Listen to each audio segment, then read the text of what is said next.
예수님을 믿지 않는 사람들에게 왜 믿지 않습니까? 라고 질문하면 아마 가장 많이 나오는 대답은 구속받고 제한받기 싫어서 라는 대답인 것 같습니다. 이분들의 대답은 두 가지 사실을 내포하고 있습니다. 하나는 정확한 것이고 또 한 가지는 정확하지 않은 것입니다. 정확한 사실은 믿는 삶이란 말씀에 통제받고 말씀에 복종해야 하는 삶이라는 것. 그것은 정확하게 알고 계신 것 같습니다. 그러나 부정확한 사실은 그렇게 말씀에 통제받고 지배받는 삶이 과연 답답하고 억압받고 자유를 잃어버린 삶인가? 분들의 마음속에는 하라 하지 말라 하나님의 말씀에 지배받는 삶은 내 자유를 잃어버리고 억압받고 그리고 답답한 삶일 것이라는 자신의 추측으로 인해서 받아들이지 않는 것이죠. 그렇다면 물어보는 것이 마땅하죠. 먼저 믿는 사람들에게 과연 하나님의 말씀에 통제받는 삶이 답답합니까? 아닙니까? 자유를 잃어버린 삶입니까? 아닙니까? 라고 정직하게 물어보고 판단하는 것이 합당한 반응 아니겠습니까? 그러나 자신들의 생각 속에, 추측 속에 그것은 매우 답답하고 자유를 잃어버리고 억압받는 삶일 것이라는 추정에 의해서 마음을 닫아버리는 경우가 많습니다. 어떻습니까? 먼저 믿는 여러분들, 하나님의 말씀에 지배받는 삶이 답답합니까? 억압받는 것 같습니까?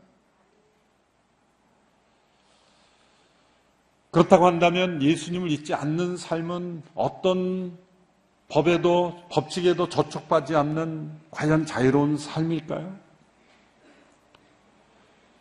그렇지 않습니다. 우리의 몸은 중력 같은 물리적인 법칙, 생물학적인 법칙의 지배를 받지만 우리의 정신과 영혼은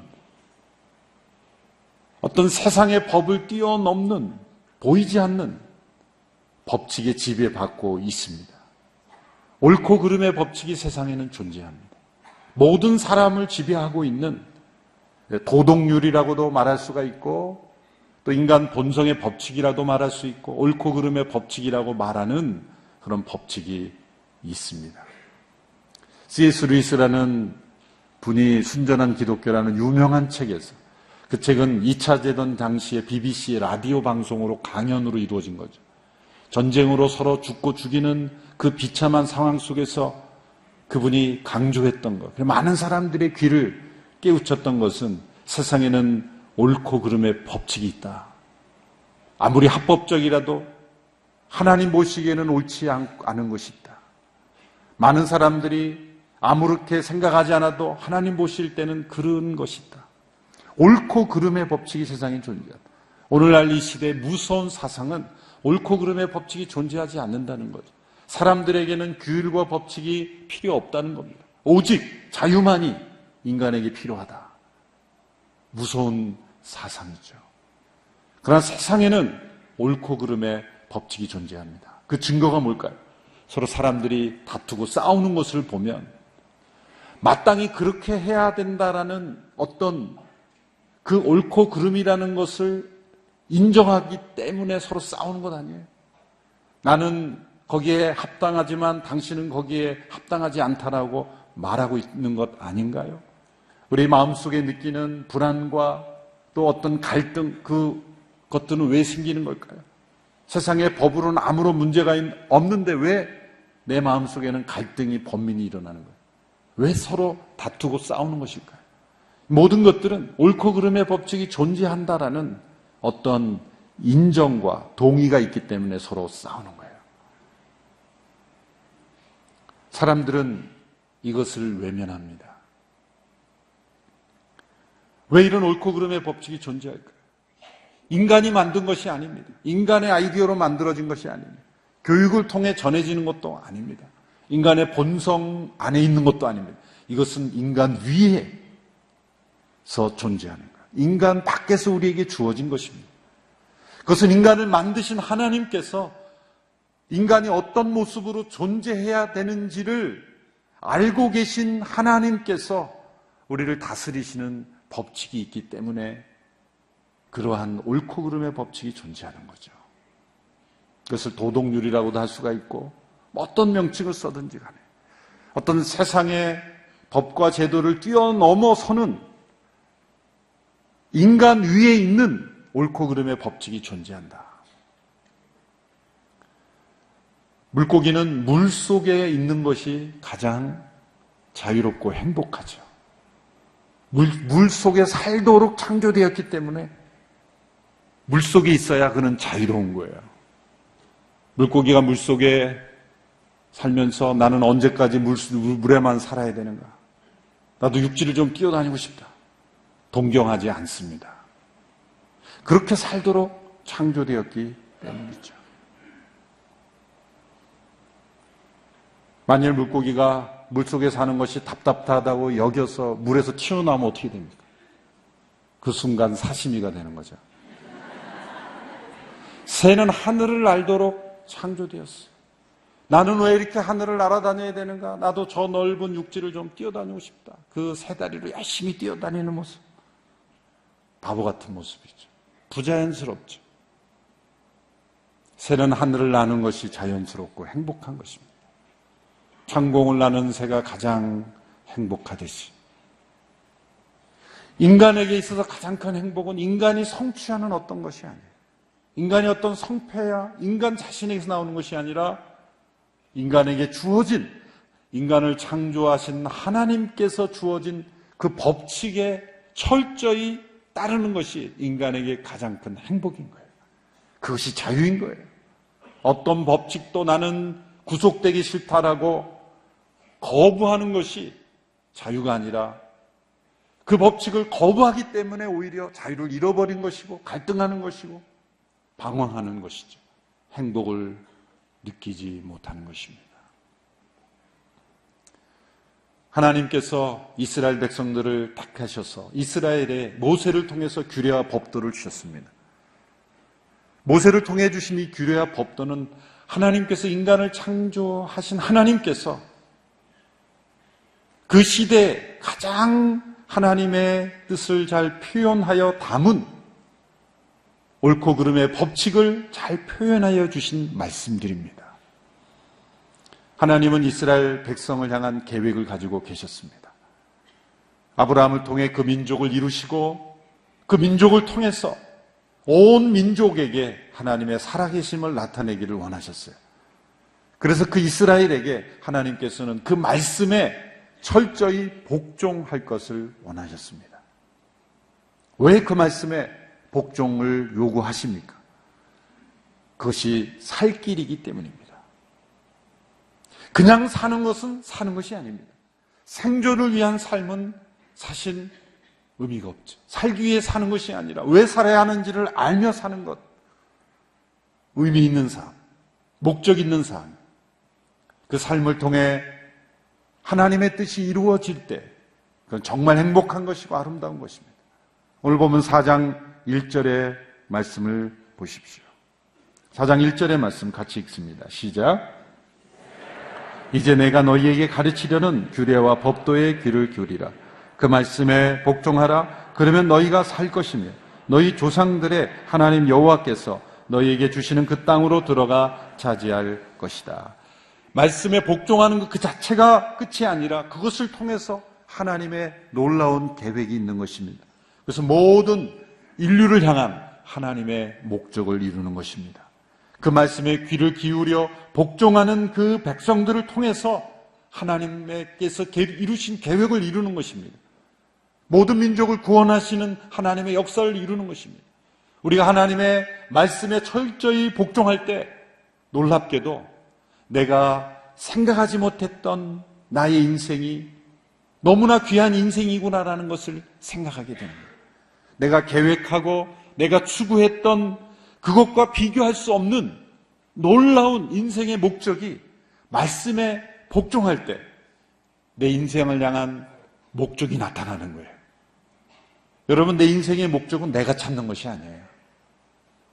내 스스로 계획한다 그래서 내 인생의 목적이 발견되는 것이 아닙니다. 나를 창조하신 하나님께서 나를 향한 가지고 계신 목적이 있는 거예요. 내 인생의 의미는 하나님께서 찾아주시는 것이지 내가 발견하는 것이야. 하나님의 말씀에 철저히 복종할 때 나를 향한 하나님의 계획이 점점 나타나는 거죠. 이스라엘을 부르신 하나님의 목적이 나타나는 거예요. 그 말씀에 철저히 복종하는 백성들을 철저히 구별하셔서 다른 민족과 다른 민족이 되게 하심으로 하나님의 임재하심을 세상 속에 나타내기를 원하셨어요. 그래서 하나님께서 이 이스라엘에게는 철저히 그 말씀에 반응할 것을 요구하시죠. 오늘 말씀에도 보면 더하지도 말고 빼지도 마라. 4장 2절의 말씀 보십시오. 내가 너희에게 명령하는 것에 더하거나 빼지도 말고 오직 내가 너희에게 주는 너희 하나님 여호와의 명령을 지키라. 또 5장에 가면 오른쪽이나 왼쪽으로 치우쳐서도 안 된다. 5장 32절 말씀 같이 읽어볼까요? 시작. 그러니 너희는 너희 하나님 여호와께서 너희에게 명령하신 대로 삼가 지키라. 오른쪽이나 왼쪽으로 치우치지 마라. 치우치지 마라. 또 6장에 가면 그 말씀을 아침부터 저녁까지 개인적으로나 가정이나 사회적으로 그 명령하신 말씀을 깊이 생각하고 영향을 미치도록 하는 말씀이 신명기 6장 유명한 이스라엘의 쉐마라고 하는 말씀으로 주어졌죠. 6절부터 9절까지 말씀 같이 읽어보겠습니다. 시작. 내가 오늘 너희에게 주는 이 명령을 내 마음에 새겨 너희 자녀들에게 잘 가르치되 너희가 집에 앉아 있을 때나 길을 걸을 때나 누울 때나 일어날 때 그들에게 말해주라. 또 너는 그것들을 내 손목에 메고 내 이마에 둘러라.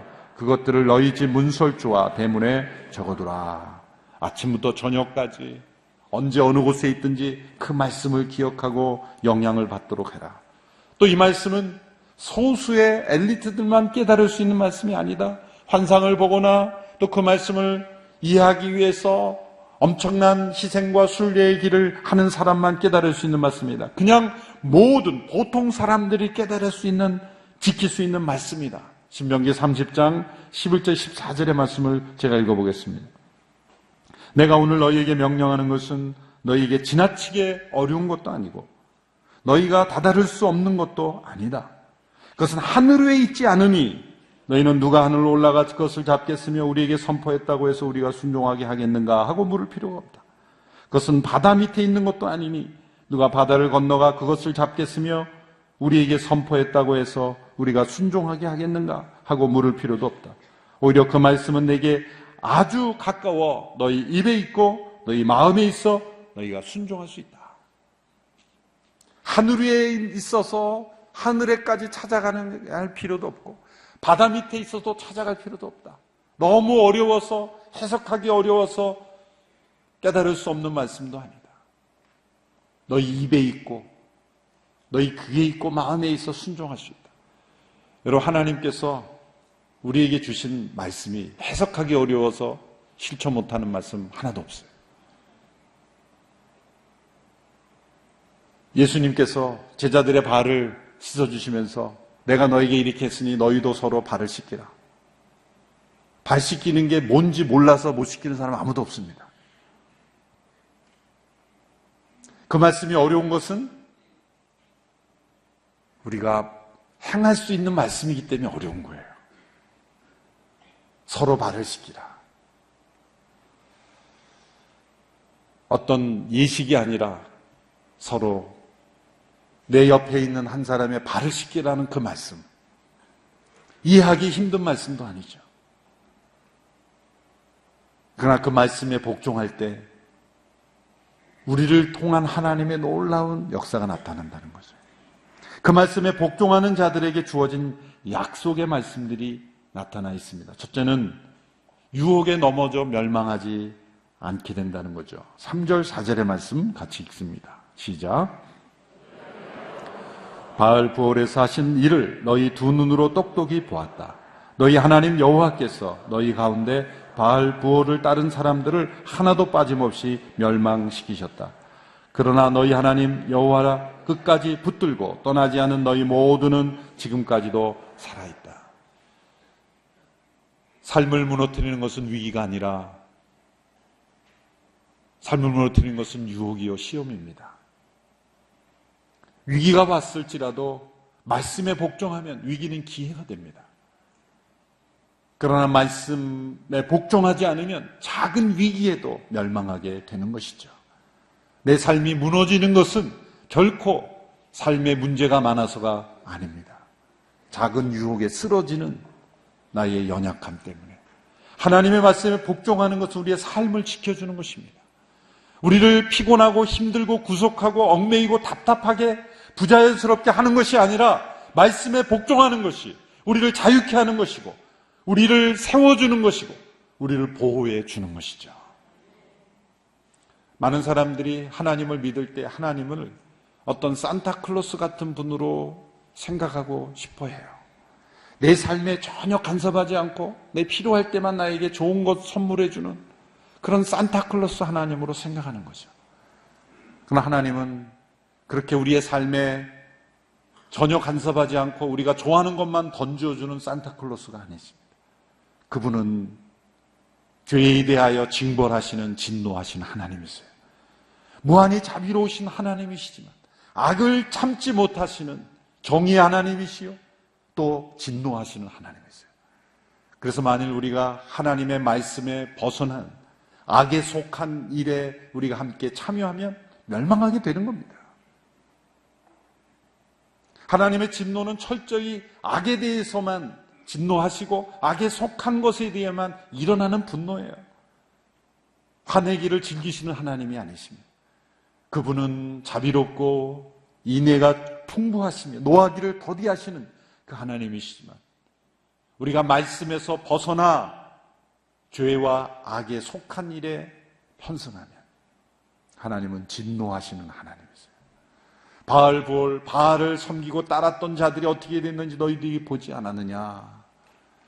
하나님의 말씀에 철저히 복종하는 것, 그것은 유혹으로 우리의 삶이 무너지지 않게 우리를 보호하시는 아름다운 하나님의 사랑의 법칙인 것이죠.